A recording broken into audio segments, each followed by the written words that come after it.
Dallas? I don't want you going to Dallas at all. That place is crawling with crackheads and debutantes, and half of them play for the Cowboys.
Hello, everyone, and welcome back to my show. This is Excuse My Behavior podcast, and I am your host, Sierra.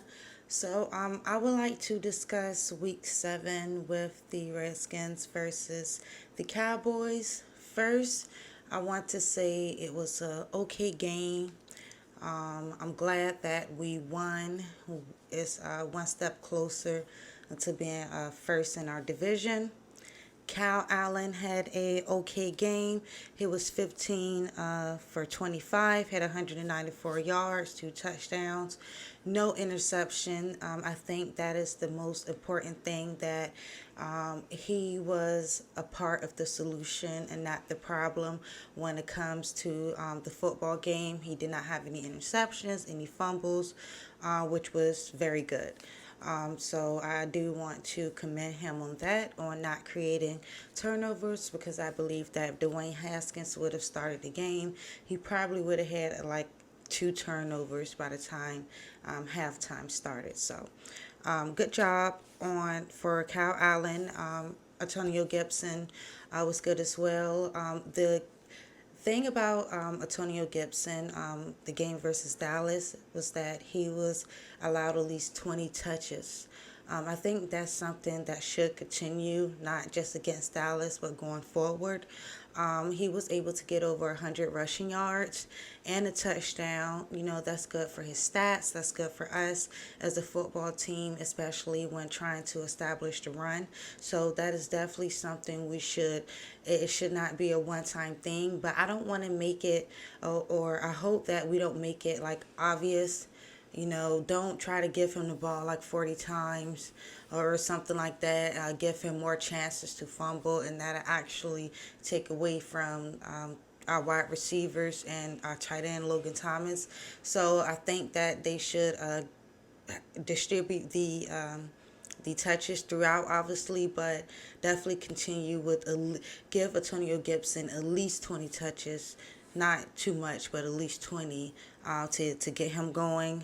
Terry McLaurin, that goes without saying. He was great as always. It looks like him and Cal Allen is definitely starting to connect more, so that's good to see. I think, as long as they continue to practice and everything throughout the week, that should get better.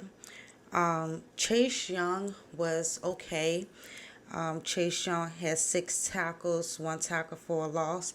But my expectations for him is much, much higher. I expect at least one game from Chase Young. One sack, I'm sorry, a game from Chase Young. That's how high my expectations is for him. I felt like he was there. He made himself aware, but he should have made himself more of an impact, like Montez Sweat and Cole Holcomb, who had a awesome game there. Cole Holcomb, I forgot all about him.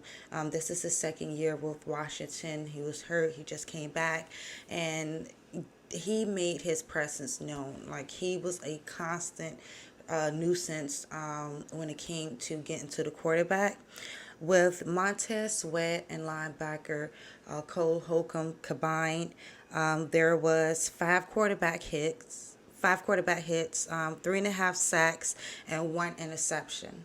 So 5 quarterback hits, 3.5 sacks, and one interception for two people combined.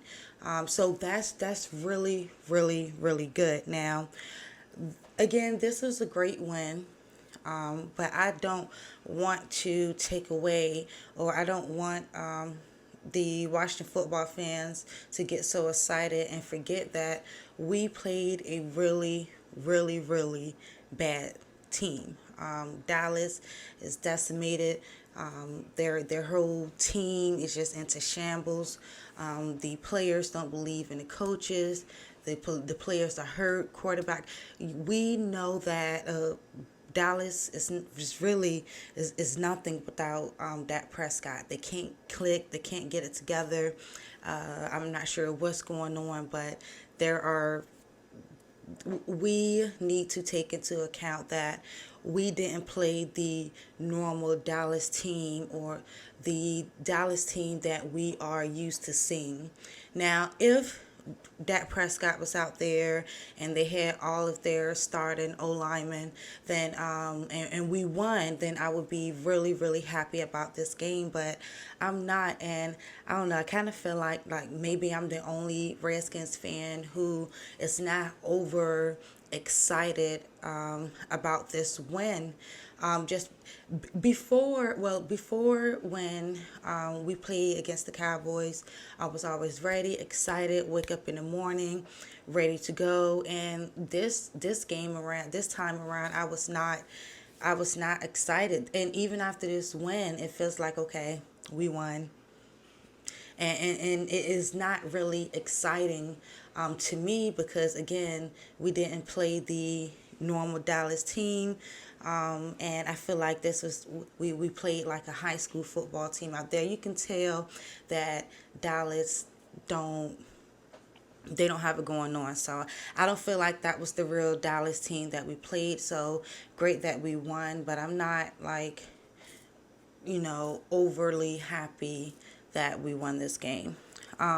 So with that being said, the NFC East is a really, really, really bad division. I think that it's possible for this division, for someone to make it to the playoffs in this division with just 5 games.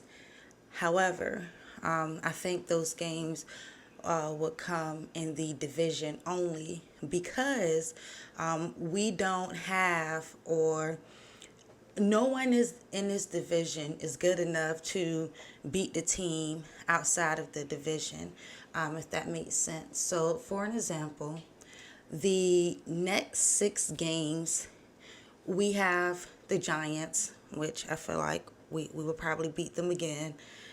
The Bengals, and I don't see us beating the Bengals. Even though Joe Burrow lost against Cleveland, you can tell that he's getting better each and every game. He got, I think, like 3 touchdowns, close to 400 passing yards. He is great. And I don't feel like the Washington football team is good enough to beat the Bengals. Definitely don't think we're good enough to beat the Steelers. The Lions, no, not really. I don't think we're going to beat them. And honestly, I think that because of the loss against the Cowboys, I honestly don't think we're going to blow them out this year. So we probably lose against them as well. And then obviously the 49ers. But out of this schedule, I only see 1, maybe 2 wins. The Giants, and then maybe the Cowboys. And then if you take a look at the Cowboys schedule, they're not really going to, I don't see them really winning any games outside of their division. They may beat the Eagles. The Eagles are so bad right now that I think that they're going to beat the Eagles. Not going to beat the Vikings. Definitely not the Ravens, Steelers. Maybe us again. I don't know. It depends. It depends on how bad the Washington football team want it. the Cowboys, it maybe if Andy Dalton come back, they probably beat us again. I don't know. And then I don't think they're going to beat the Bengals. So and then you have the Eagles record. I think that goes without saying. They're so bad right now. I think they may not even.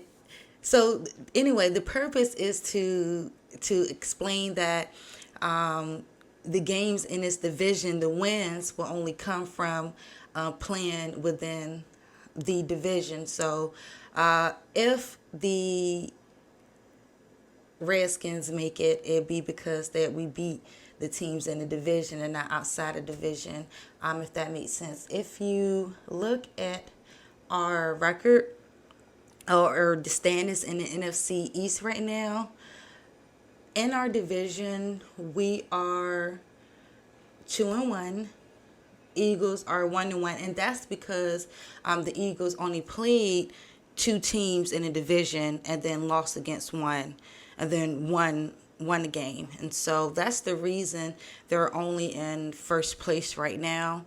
I feel like, their next game, which they play, and we were just looking at it, but their next game, whoever they play next, they're going to lose. So that's going to change next week. Washington is on the bye, but when we come back, we play the Giants. So I feel like we're going to get in first place again.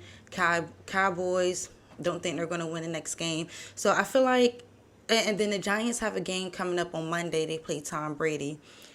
Definitely think that's a loss. So I feel like we really have a good chance to take the division and go to the wild card, but not wild card. Take the division, win the division, go to the playoffs. But this is my thing. I don't know if I want, and this is just me, but I don't think I want us to go to the playoffs because we are not good enough to beat a team in the playoffs. Why would a fan want to see their team go to the playoff just to get beat by 40 points? We are not good enough. We let the Giants beat us. If we're not good enough to beat the Giants, we're not good enough to be in the playoffs. And that's just my opinion. The win against the Eagles, the 8 sacks, that was all great and all, but again, the Eagles is just playing bad. It's a bad team. Everyone is hurt. It doesn't count in my opinion. So I don't think we're good enough to. We're probably good enough to make it to the playoff just because how trash our division is right now. But I don't think once we make it to the playoffs, we're good to make it beyond that point. Now, others may say, well, you don't want to see Washington go to the playoffs, then you must want to see them tank and lose. Not necessarily. So you don't want. I don't want to see the team just lose all the games. Losing games or tanking for the season can kind of mess with a player or a team morality. They may not be as motivated, and I don't want to see that within our football team because there's a culture that we're trying to build, a new one that we're trying to establish, and I don't want being not motivated to be a part of it. However, we need to figure out something because what we have is not it. Cal Allen is not it. He's good for filling in, a backup quarterback. He's not good enough to start and lead the team to the promised land. Obviously, Dwayne Haskins is not it. So we win our division, and then we still may get like 10th, 11th overall pick, maybe just because how bad the division is. But who we need to draft a quarterback, and so I think this year there are like maybe 3 quarterbacks. I think it's a Trey Lance. You have Trevor Lawrence, obviously, and then you have the one that played for Oklahoma, Justin Fields. So why not try to go get one of those? One of those quarterbacks is going to be a Hall of Famer, in my opinion. Out of those three, I think it may actually be Trevor Lawrence.